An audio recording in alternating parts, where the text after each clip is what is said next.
Khyber Pakhtunkhwa senate इंतखाबात में बज़ाहिर क्या हकीकतन भी कोई हैरत अंगेज़ नतीजा सामने नहीं आया। हर जमात की पार्लिमानी क़यादत ने जो चाहा जैसा चाहा वो वैसे ही नतीजा लाने में कामयाब हुई। हर वक्त बाहम दस्तो गिरेबान रहने वाली सियासी जमातों ने सेनेट के इंतखाबात में ताउन की नई तारीख रकम की। सूबे की तारीख में पहली मरतबा हिज़्ब इख्तिलाफ ने हुकूमती और हुकूमती अरकान ने अपोजिशन उम्मीदवारों को वोट दिए। 11 में से 6 नशिस्तें सूबाई हुकूमत और 5 जो है अपोजिशन के हिस्से में आईं। लेकिन इसके बावजूद जो है 15 माह की ताख़ीर से होने वाला ये इंतखाबी अमल अमूमी तौर पर तनाज़ों से बच न सका। तहरीक इंसाफ में टिकटों की तकसीम पर झगड़ा हुआ जो बड़ी मुश्किलों से आखिरी वक्त में जाकर कहीं तय हुआ। सूबाई क़यादत पर मुसलसल ये इल्ज़ामात लगते रहे कि जी उसने चंद धन वालों की खातिर पार्टी के जानिसार कारकुनों को नज़रअंदाज किया। सूबाई हिज़्ब इख्तिलाफ की जमातों में जो है टिकटों की तकसीम पर झगड़ा तो नहीं हुआ, लेकिन एक आध सीट पर रिश्तेदारों और दोस्तों को नवाजने और पार्टी की हकीकी सूबाई क़यादत को नज़रअंदाज करने पर जो है चहमगोइयाँ ज़रूर हुई। खैर ये पाकिस्तान में सेनेट के इलेक्शन की पुरानी रिवायत है। अगर आदाद शुमार की बात करें तो खैबर पख्तूनख्वा में सेनेट की 11 नशिस्तों पर इंतखाबात हुए, जिसमें 25 उम्मीदवारों ने हिस्सा लिया। मजमूई तौर पर 144 वोट डाले गए।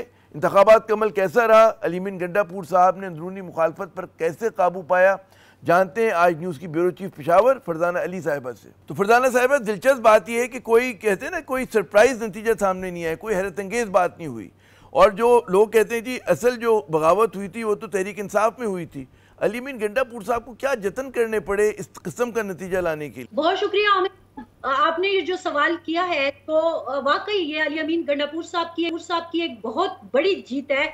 और वो इस पिछले कुछ हफ्तों के दौरान बहुत ज्यादा एक टफ सिचुएशन से गुजरे हैं, लेकिन बहुत कामयाबी के साथ खेला है। अब कहीं किसी को पार्लियामेंट्री सेक्रेटरी बनाकर, कहीं किसी को कुछ और ओहदा देकर, कहीं कोई मामला तय करके, या फिर बड़े लीडरों के जरिए ये बातें लोगों को पहुंचा के कि जो कुछ हो रहा है वो इमरान खान साहब की मर्जी के मुताबिक और उनकी मंशा के मुताबिक हो रहा है। और चाहे वो कन्विंस करने में कामयाब हुए हैं या जिस तरह से उन्होंने इस मामले को डील किया है, लेकिन बहुत के साथ डील किया है। और जो असल में डील हुई थी अपोजिशन के साथ, उसको बहुत खूबसूरती के साथ और बड़ी अकलमंदी के साथ निभा के भी देखा। आज भी हम देख रहे थे कि सुबह से जिस तरह से वो आके खुद इस सारे मामले को देख रहे थे, न सिर्फ वज़ीर आला खैबर पख्तूनख्वा अलीमीन गंडापुर, बल्कि अगर मैं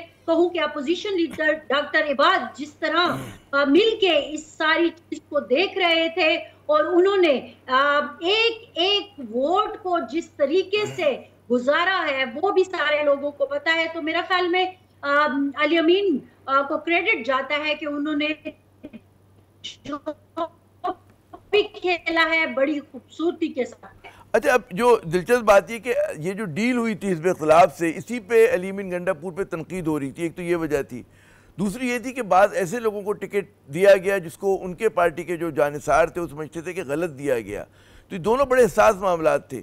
हैंडलिंग में उन्होंने क्या मैसेजिंग थी अलीमीन गंडापुर साहब के अपने कारकुनों से, अपने जो नुमाइंदे हैं अरकान हैं उनसे क्या कह रहे थे वो इन दोनों चीज़ों, इस तनकीद से बचने के लिए?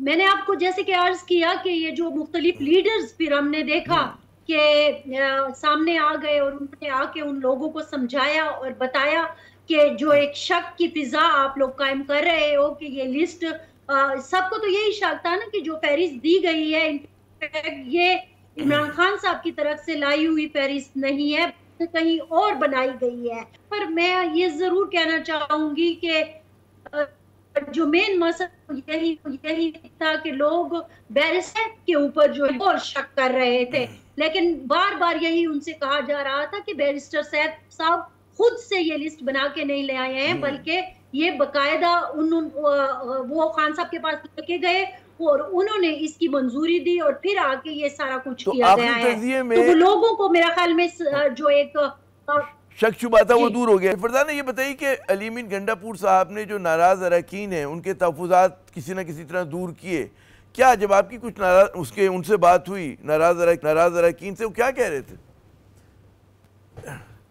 जी, मेरी सुबह ही दो बड़े अहम किस्म के नाराज अरकान से बात हुई जो बहुत ही एक्टिव रहे हैं इस सारे मामले में। और जितनी भी हमारे गुफ्तगू हुई उसमें आप यकीन करें कि एक मौका पर तो वो रो भी पड़े और उनका यही कहना था कि अगरचे हम अपने फैसले से पीछे जरूर हट गए हैं, लेकिन जिस नजरिए पर हम कायम थे और जो हम समझते हैं उस पर हम अभी भी कायम है।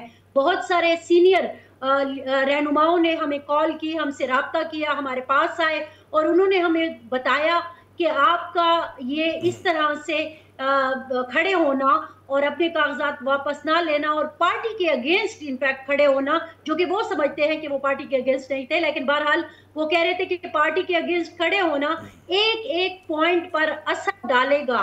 और खास तौर पर मुझे जिन्होंने बात की उन्होंने कहा कि उन दोनों को जो मिसाल दी गई वो दो लोगों की दी गई। एक उन्होंने मुराद सईद की मिसाल दी और फिर फैसल की मिसाल दी और कहा कि मिसाल के तौर पर अगर हम मुराद सईद को देखें, और ये बात मैं आपको बता दूं कि एमपीएस को भी बताई गई है कि मुराद सईद ने कितनी कठिन लाइफ इस वक्त वो गुजार रहे हैं और उन्होंने कुर्बानी दी है खान साहब के लिए, इस पार्टी के लिए। और अगर की जिद उनके लिए मुश्किल का बायस बन गई या किसी ऐसे हमारे कैंडिडेट के लिए मुश्किल का बायस बन गई तो फिर बहुत ज्यादा मसाइल हो जाएंगे। अच्छा, ये आपने खुद ही नाम ले दिए, मैं ये नाम लेने वाला था कि फैसल जावेद मुराद सईद तो बड़े कमिटेड उनके वो हैं ना चेहरे हैं पीटीआई के। किन चेहरों पे ज्यादा इतराज था? मतलब ज़ाहिर इन पे तो ये लोग तो गैर मुतनाज़ा हैं तहरीक इंसाफ की सफ़ों में, जिन चेहरों पे इतराज था वो कौन थे? नहीं, इन चेहरों पे इतराज नहीं। जी, इन चेहरों पे एतराज नहीं था। एतराज 3 नामों पे था, एक मिर्जा अफरीदी, तला महमूद और फिर एक दिलावर खान। वो समझते हैं कि इन लोगों के लिए जो हम कर रहे हैं या फिर एक बहुत बड़ा स्टैंड जो लिया जा रहा था वो ये लिया जा रहा था कि वो अपोजिशन जिनको हम फॉर्म 47 की पैदावार कहते हैं, जिनके लिए हम ये समझते हैं कि इनकी वजह से हमारे रहनुमा जेलों में है, हमारे बानी जेल में है, इतना कड़ी जेल वो काट रहे हैं और साथ ही साथ जिनकी वजह से हमसे इलेक्शन छीना गया, आप उनके लिए खड़े हो रहे हैं। और फिर उनके कहने पर या जिसके कहने पर भी उनको शक है कि ये जो 3 नाम है ये ना सिर्फ अपोजिशन के नाम है बल्कि विद इन पार्टी जो नाम है वो स्टैब्लिशमेंट का नाम है और उनके लगाए हुए लोगों को आप चाहते हैं कि हम जीतवाएं। लेकिन ये क्या बैकग्राउंड क्या है? क्यों पीछे हट गए? तो उन्होंने, अगर आप मुझे बताइए, मिर्जा अफरीदी साहब हो गए, तला महमूद हो गए साहब हो गए और एक और आपने नाम लिया, क्या बैकग्राउंड इनका? क्या तहरीक इंसाफ, दिलावर साहब कि इनका ताल्लुक तहरीक इंसाफ से पुराना नहीं है? क्या इन पे किस चीज़ के शक शुबा है इन पे जो लोग खुश नहीं है इनके ऊपर, इन नामों पे? नहीं जी, मिर्जा अफरीदी तो खैर पीटीआई के कैंडिडेट थे, लेकिन तला महमूद जो है वो तो पाकिस्तान पीपल्स पार्टी के कैंडिडेट है और दिलावर जो है वो जेयूआई के कैंडिडेट है।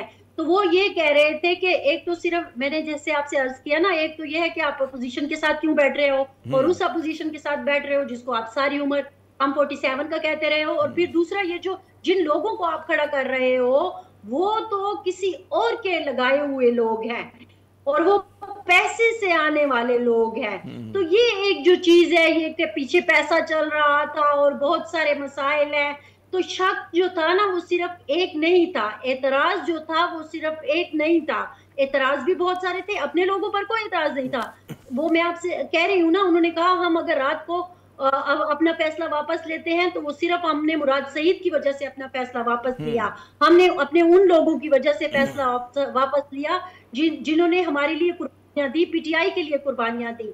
तो ये एक जो मामला था वो जो नुकात थे वो एक तो वो 2-3 कैंडिडेट्स जो बाहर के दूसरों कैंडिडेट थे और दूसरा ओवरऑल एक बिग पिक्चर जो थी वो ये कि हम इन अपोजिशन के साथ। मेरा आखिरी सवाल कि क्या इन इंतखाबात के बाद, सेनेट इंतखाबात के बाद अली अमीन गंडापुर मुस्तहकम हुई है? उनके बारे में जो क़यासराई हो रही थी कि जी विद इन द पार्टी बहुत ज्यादा ऑपोजिशन है, लेकिन उन्होंने डिलीवर तो करके दे दिया। जी बिल्कुल, अब तो जो एक तस्वीर दिखाई जा रही थी और हम भी देख रहे थे, ऐसी बात नहीं है। बहुत सारे लोग, मैं भी अक्सर कहा करती थी कि तकरीबन 20 एक लोग ऐसे हैं जो कि खुश नहीं है इस सारे मामले से, इस सारे सेटअप से या पख्तूनख्वा में जो कुछ हो रहा है उससे वो लोग खुश नहीं थे।